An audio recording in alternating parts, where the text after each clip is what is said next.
വലിയ സന്തോഷമാണ്. കാരണം ഈ വൈറ്റ് കോളർ ടെറർ എന്നൊക്കെ ഉള്ള പേര് വരുന്നു.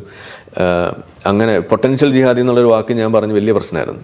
ഇന്നിപ്പോൾ അത് മീഡിയ മുഴുവൻ പറയാണ്, നിങ്ങളുടെ കൂടെയുള്ള ഡോക്ടർമാർ ആര് വേണമെങ്കിൽ ഇങ്ങനെ ആകാം എന്നിപ്പോൾ നാട്ടുകാർ പറയാണ്. ഞാൻ അത്രയ്ക്കൊന്നും പറഞ്ഞിട്ടില്ല, നോർമലൈസ് ആയി വരുന്നു.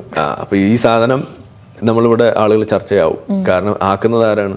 സംഘികളല്ല, ആക്കുന്നത് ഈ തീവ്രവാദികൾ തന്നെയാണ്. അപ്പോൾ സാധാരണ മുസ്ലിമിന്റെ ഏറ്റവും വലിയ ശത്രു എന്ന് പറയുന്നത് ഈ തീവ്രവാദികളാണ്. നിങ്ങൾ ട്രാഫിക്കിൽ കിടക്കുന്ന സമയത്ത് തൊട്ടപ്പുറത്തൊരു കാറ്, ആ കാർ ഒരു I-20 ആകുമ്പോൾ തന്നെ നിങ്ങളെ മനസ്സൊന്ന് ഞെട്ടും ഇല്ല. ഇനി ആ I-20-ക്കകത്തിരിക്കുന്നത് ഒരു മുസ്ലിം ആയിട്ടുള്ള ഒരാളാണെന്നുണ്ടെങ്കിൽ നിങ്ങൾ ഒന്നുകൂടി ഞെട്ടും.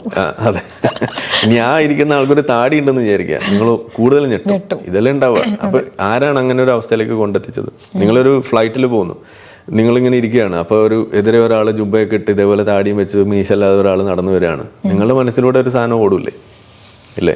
ഇതാരാണ് അതിലേക്ക് കൊണ്ടെത്തിച്ചത്? ഈ സ്റ്റീരിയോ ടൈപ്പിംഗ് ആരാണ് ഇവിടെ വഴിവെക്കുന്നത്? അപ്പോൾ അത് നമ്മൾ ചർച്ച ചെയ്തേ പറ്റുള്ളൂ.